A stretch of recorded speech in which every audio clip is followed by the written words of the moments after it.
Hello guys, कैसे हो आप लोग? सब होप सो सब बढ़िया चल रहा है। और गाइस अभी मैं आज आ गया हूँ चैप्टर नंबर 4 कार्बन कंपाउंड के इंपॉर्टेंट क्वेश्चन मार्क कराने में। तो गाइस जो भी क्वेश्चन मैं इंपॉर्टेंट मार्क करा इनको बहुत ही अच्छे से करना, ये बहुत ज़्यादा चांसेस है पेपर में आएंगे, राइट। इसके अलावा गाइस मैंने प्रीवियस चैप्टर्स के भी प्लेलिस्ट डिस्क्रिप्शन में डाल दी, तो आप वहाँ से देख सकते हो। अपने फ्रेंड्स के साथ गाइस शेयर करो ताकि वो लोग भी लास्ट मोमेंट पे पढ़ाई कर रहे हैं, तो इस लास्ट वीक में ये पढ़ के वो पास हो जाए इस चैप्टर से, ठीक है। तो स्क्रॉल डाउन करो गाइस, अपन इंपॉर्टेंट मार्क करते फटाफट। तो सबसे पहले नीचे आ जाओ गाइस, सबसे पहले गाइस स्क्रॉल डाउन करो, नीचे आ जाओ। ये सब आप स्किप कर सकते हो यहाँ पे, ठीक है। नीचे आ जाइए गाइस, नीचे आ जाओ, यहाँ पे आ जाओ, नीचे आ जाओ। इसके बाद गाइस मैं आगे बात करूँ तो एलोट्रॉप्स ऑफ कार्बन गाइस ये आपके सिलेबस से हट गया है, बट तो भी आप नाम बस याद में रखना है। स्ट्रक्चर डायमंड कैसा है, डायमंड, ग्रेफाइट और बकमिनिस्टर फ्लोरेंस, बस गाइस नाम याद में रखना, जरूरी नहीं है आपको याद करना है। उसके बाद गाइस इलेक्ट्रॉन डॉट स्ट्रक्चर आपको आने वाले हैं, तो इलेक्ट्रॉन डॉट स्ट्रक्चर मीथेन का यहाँ दिया गया है, तो इसको अच्छे से कर लो। और जो एनसीईआरटी वाले एटलीस्ट वो सारे कर लो, जैसे CO2 वाला कर लेना, पेपर में आ सकता है, राइट। S8 वाला ये आपको इंपॉर्टेंट है, इसको बहुत अच्छे से करना, ठीक है। तो ये भी बहुत ज़्यादा इंपॉर्टेंट है। इसके बाद गाइस मैं आगे बात करता हूँ वर्सेटाइल नेचर ऑफ कार्बन, तो ये बहुत ही इंपॉर्टेंट है। यहाँ पे दो प्रॉपर्टीज आती है, एक आती है कैटिनेशन और एक आती है टेट्रावैलेंसी, राइट। तो ये दोनों प्रॉपर्टीज को बहुत अच्छे से याद रखो। तो सबसे पहली कैटिनेशन है एंड सेकंड आई थिंक यहाँ पे लिखा है tetravalency, that is valency of 4। तो ये बहुत अच्छे से प्रिपेयर करना, पेपर में 2 मार्कर्स में आ सकता है यहाँ पे।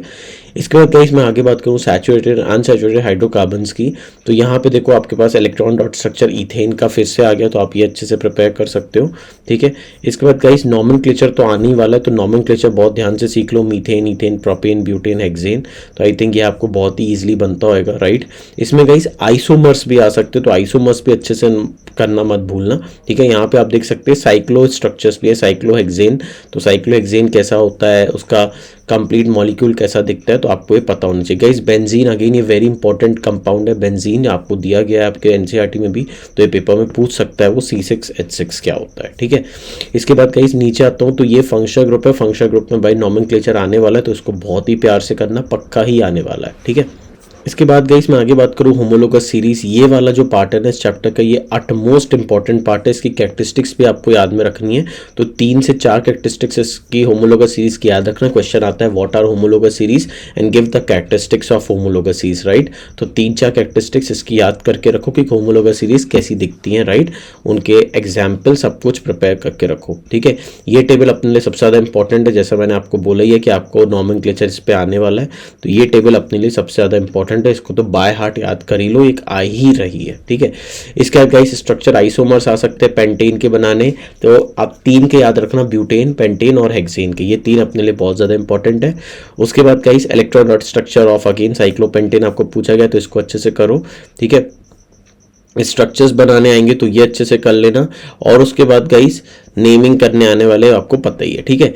इसके बाद गाइस मैं इंपॉर्टेंट रिएक्शंस की बात करूँ तो सबसे पहले कंबशन, आप इसको लीव आउट कर सकते हैं, इतने काम की नहीं है, ठीक है। सबसे ज़्यादा गाइस जो इंपॉर्टेंट है इस रिएक्शन में वो आ जाएगी आप नीचे। सबसे पहले ऑक्सीडेशन गाइस, ये अपने लिए बहुत ही इंपॉर्टेंट रिएक्शन है कि CH3COCH2OH, ये वाली जो आपकी रिएक्शन है oxidation reaction, this is very very important reaction oxidation.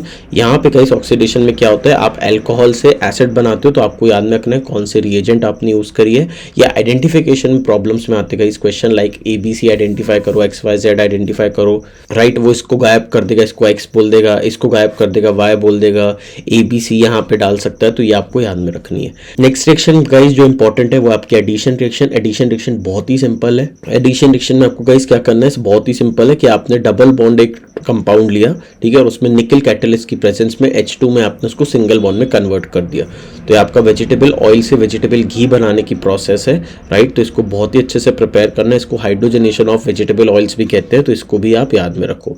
Next reaction again guys very very important, substitution reaction, और बहुत ही सिंपल है। इसमें एक क्लोरीन बस हाइड्रोजन की जगह ले लेता है और खुद सेट हो जाता है, तो CH3Cl + HCl, और ध्यान में रखना है सनलाइट के प्रेजेंस में होती है, राइट। तो ये आपकी एक इंपॉर्टेंट रिएक्शन हो गई। इसके बाद गाइस इंपॉर्टेंट कंपाउंड्स की बात करूँ तो इथेनॉल और इथेनॉल की, भाई इथेनोइक एसिड की प्रिपरेशन आपको पता होना चाहिए।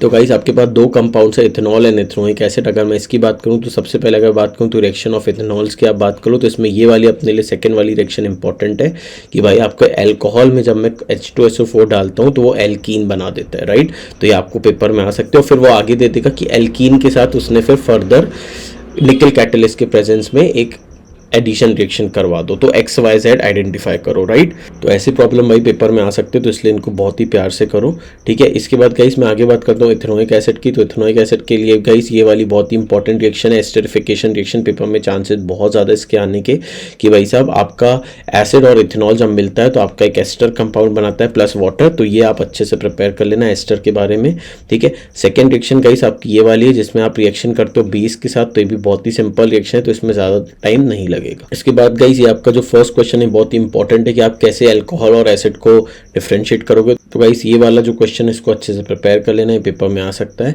इसके बाद गाइस सोप्स एंड डिटर्जेंट इस चैप्टर का शॉर्ट पार्ट है, मुझे ऐसा लग रहा है हाईएस्ट मार्क्स में आने वाला है, तो इसको तो अच्छे से कर ही लेना। मिसल फॉर्मेशन कैसे होता है, तो मिसल फॉर्मेशन के बारे में आपको लिखना पड़ेगा, 2-3 पॉइंट्स में याद कर लेना कि भाई इसमें हाइड्रोफिलिक पार्ट क्या, हाइड्रोफोबिक पार्ट क्या एंड ऑल, और आपका काम सही हो जाएगा, ठीक है। तो इसको अच्छे से याद करो आंसर को। अगर आपको डाउट है तो मेरे को कमेंट करना, मैं इसके लिए भी आपके लिए एक वीडियो बना दूंगा, ठीक है। इसके बाद गाइस मैं आगे बात करूँ तो अगेन ये 1 मार्क का क्वेश्चन है, ये सारे प्रिपेयर ही कर लेना, इसमें क्या बताना नहीं करो कर सभी कर ही लो। Electron dot structures guys at least in 4 के बनाने ही आपको इंपॉर्टेंट है। मैंने आपको बोला है होमोलोगस सीरीज वाला क्वेश्चन करने, तो ये अच्छे से करो। मिसेल फॉर्मेशन गाइस पेपर में आता है, तो ये वाला अच्छे से करो। Hydrogenation guys what is hydrogenation मैंने अभी बताया आपको। गाइस हाइड्रोजनेशन मैंने अभी बताया आपको, एल्कीन से एल्केन बनाने के लिए आपको इंपॉर्टेंट रिएक्शन है, तो इसको अच्छे से करो। और क्लेंजिंग एक्शन ऑफ सोप भाई आ सकता है, जो मैंने अभी आपको बोला मिसेल फॉर्मेशन, राइट। तो जो मैंने गाइस इंपॉर्टेंट मार्क करे एटलीस्ट बस वो करके चले जाओ, लास्ट मोमेंट पे आपका सॉर्ट ऑफ से बाहर से पेपर नहीं आएगा, राइट। तो जो भी इसमें स्टार मार्क्ड आपको दिख रहा है, हाईलाइटेड पार्ट दिख रहा है, वो वाले बस करो, आपका सॉर्ट है, ठीक है। तो होप सो गाइस आपको वीडियो पसंद आएगा, अगर आपको पसंद आए तो प्लीज लाइक शेयर सब्सक्राइब कर देना, और मिलते हैं गाइस नेक्स्ट वीडियो में। तब तक के लिए गुड बाय, टेक केयर, अपने फ्रेंड्स के साथ शेयर कर दो एंड ऑल द बेस्ट।